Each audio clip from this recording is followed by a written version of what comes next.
sidang dan pihak sebelah memberikan pernyataan. Mungkin ada yang pengen disampaikan dari Pak Buya sendiri? Iya, saya mau menyampaikan bahwa apa yang disampaikan oleh pihak sebelah itu tidak seperti apa yang terjadi sebenarnya. Saya tidak membenarkan apa yang terjadi ya. Saya tidak membenarkan apa yang terjadi. Mereka melakukan kesalahan bersama-sama. Tapi apa yang terjadi dalam persidangan itu karena tertutup tidak mungkin saya ungkap. Makanya saya bilang sidang berjalan dengan baik karena memang berjalan dengan baik, semuanya dengan baik.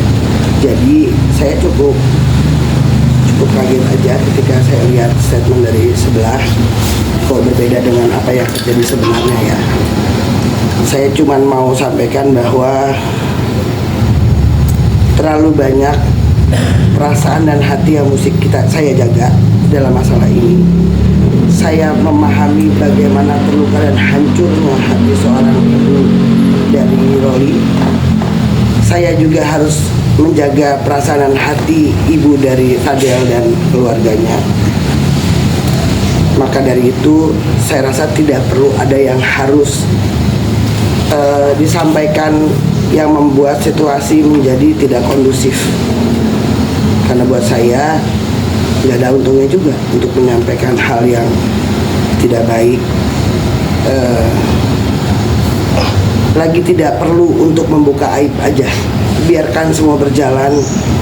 Toh sudah di persidangan. Semoga semua berjalan dengan baik. Sama-sama bisa membuat situasi tenang. Sama-sama menjaga banyak hati supaya tidak terluka terus-menerus. Itu aja sih yang saya inginkan sebetulnya. Untuk menyayangkan sih kalau ya dengan statement seperti itu akhirnya nanti bikin memperkeruh suasana lagi. Cukup menyayangkan nggak? Iya, sangat-sangat menyayangkan karena gini ya. Kalau terjadinya seperti apa yang disampaikan oleh sebelah, pertanyaan saya balik kepada kalian sebagai media. Ketika ibu dari Loli keluar dari persidangan, kalian semua bisa melihat betapa hancur hati seorang ibu dengan kesedihannya. Dan tidak ada statement yang disampaikan oleh beliau yang membuat suasana jadi tidak baik. Itu sebabnya ayo kita sama-sama membuat situasi ini jadi lebih baik supaya sakitnya hati seorang ibu ini bisa tersembuhkan oleh waktu dan situasi yang baik. Itu. Artinya dengan ekspresi yang dilihat dari seorang Nikita Mirzani itu bisa menggambarkan apa yang ada di dalam sidang, bahwasannya memang baik-baik aja, tidak seperti yang apa yang disampaikan oleh. Betul. Jadi gini, baik atau tidaknya sang ibu lah yang merasakan. Dia lebih bisa merasakan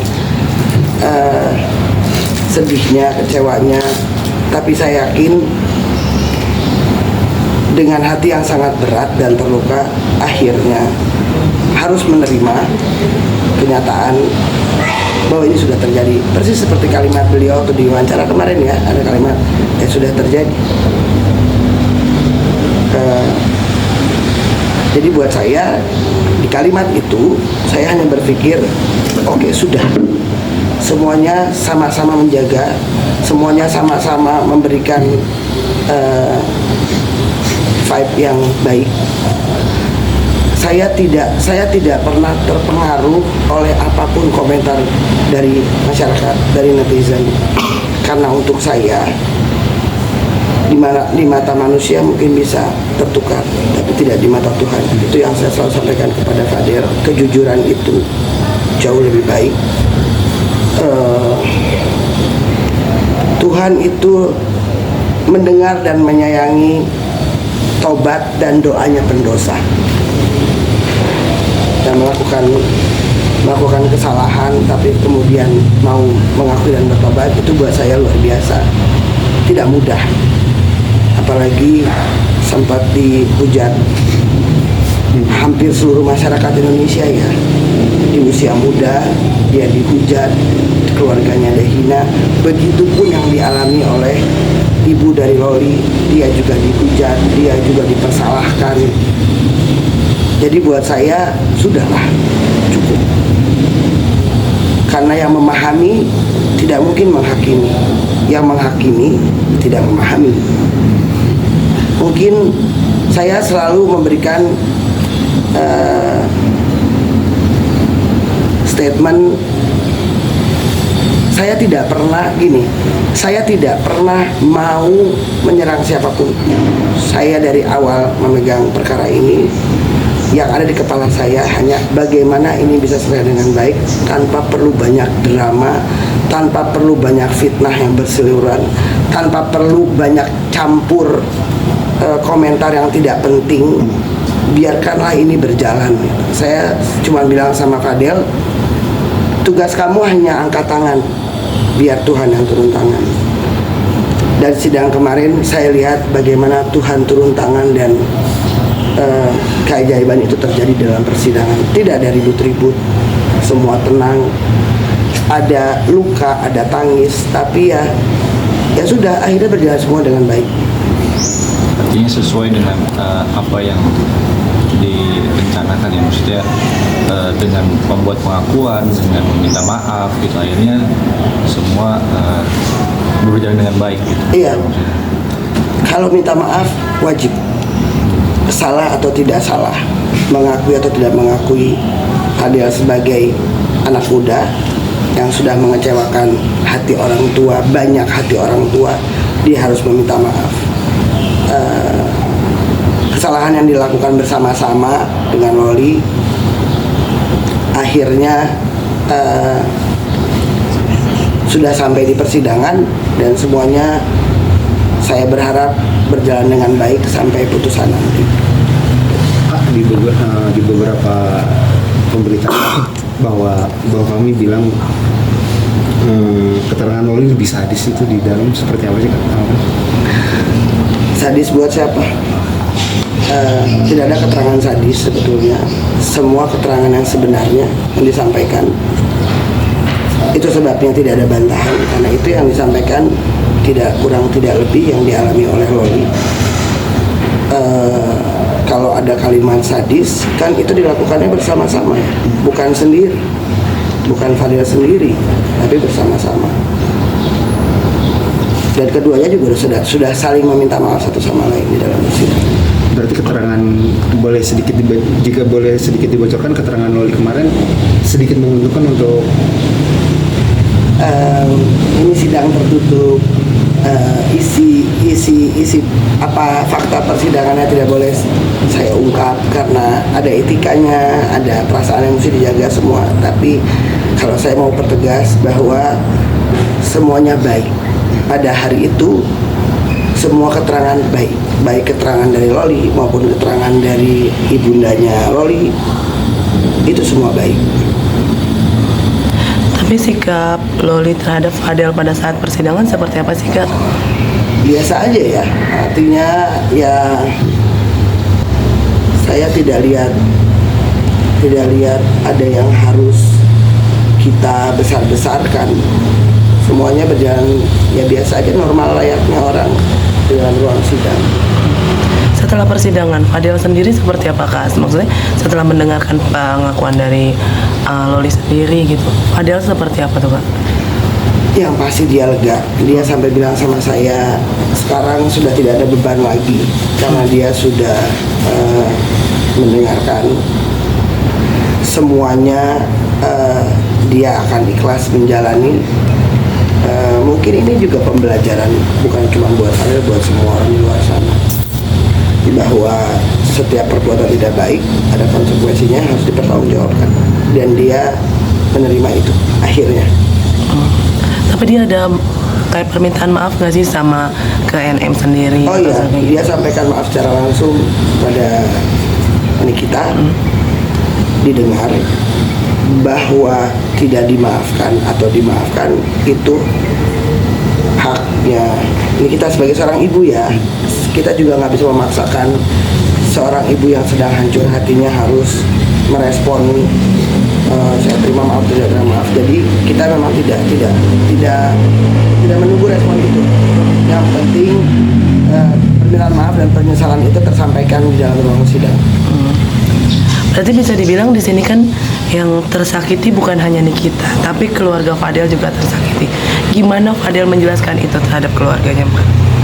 Ya, akhirnya dengan berat hati dia menyampaikan sendiri pada saat masih di Polres ya, didampingi oleh saya. Dia menyampaikan, saya juga lihat bagaimana hancurnya hati ibu dan ayah dan kakak-kakaknya ya. Tapi saya bilang tidak ada orang yang tidak luput dari salah. Ini anak masih muda, umur 21 tahun. Ya 21 tahun masih sedang-sedangnya ya, masih cari jati diri, masih petantang petenteng, masih segala macam ya. Tapi sekarang saya lihat dia jauh lebih dewasa, jauh lebih tenang. Ya mungkin karena bebannya juga sudah terlepas. Berarti bisa dibilang semua beban yang tadinya numpuk gitu ya kan, dia bisa hilang setelah dia ceritakan Iya. ke keluarganya. Sekarang sih dia lebih gimana sih Kak kondisinya? Gini, bebannya sudah terurai satu persatu dengan baik. Kondisinya sekarang jauh lebih enak diajak ngobrol, lebih gemuk terlihat ya sekarang, lebih bersih, ibadahnya juga lebih baik, lebih bisa menerima sekarang.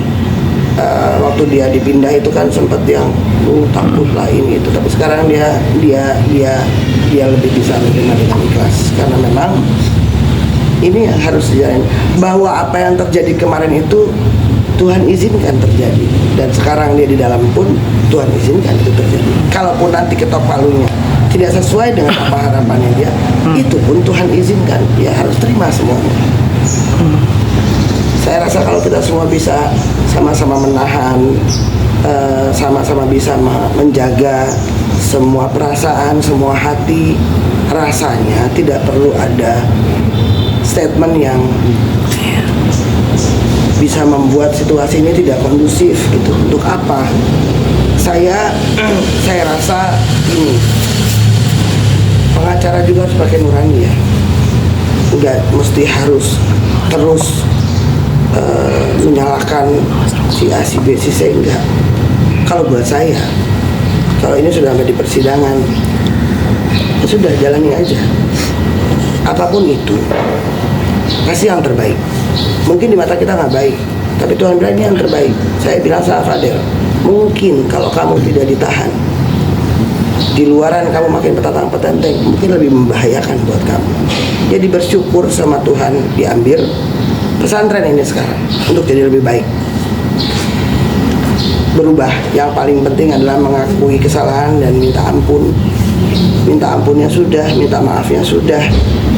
Jadi sekarang saya meminta kepada semua pihak, ayo yuk sama-sama kita menjaga banyak hati supaya tidak banyak luka, supaya tidak banyak trauma. Loli sendiri juga di dalam situasi yang tidak baik ya, perasaannya, semuanya. Jadi saya berharap atas kejadian ini Loli bisa menjadi anak yang baik, yang bisa mencintai ibunya dan keluarganya, bisa menghargai bagaimana perjuangan ibunya membesarkan, dan hubungan antara Loli dan ibunya membaik, jauh lebih baik dari sebelumnya. Mungkin sidang selanjutnya kapan Kak? Boleh dikasih tahu? Sidang selanjutnya hari Rabu lagi. Masih agendanya masih saksi-saksi dari JPU. Kalau nggak salah 3 orang saksinya. Kita mau lihat saksi yang dihadirkan. Saya juga mau menyampaikan, kemarin saya karena kita sidang selesai malam ya, saya mau sampaikan terima kasih juga buat semua rekan wartawan yang sudah menunggu luar biasa, sampai muka dari seger sampai kucel. Terima kasih sabar menunggu persidangan. Mudah-mudahan bisa juga memilih berita yang lebih baik, yang perlu diangkat, yang nggak perlu ya nggak perlu juga gitu ya, sama-samalah menjaga situasi ini. Oke. Terakhir, Kak, mungkin ini kan sudah selalu terbuka di dalam ruang sidang ya, dengan kejujuran dan lain-lain. Dari pihak Fadil sendiri masih ada pembelaan ya sih? Mungkin dari lewat saksi atau apapun nanti yang akan Iya, pastinya. Ini Fadil mempunyai hak hukumnya yang akan kita perjuangkan. Sidang minggu depan, saksi-saksi pasti ada yang tidak berkenan di hati dia, yang mungkin juga tidak berkenan di dalam kesaksiannya. Ya, kita juga akan melakukan pembelaannya, karena kan saksi itu harus melihat dan mendengar langsung. Jadi kita lihat dalam persidangan ini. Yang pasti Fadil juga masih mempunyai hak hukumnya untuk dibela. Di mana dia memang tidak salah ya, ada part mungkin dia tidak lakukan itu, tapi dipersangkakan seperti itu ya, itu harus akan kita sanggah dengan tentunya dengan bukti-bukti juga. Oke, aman. Oke, terima kasih.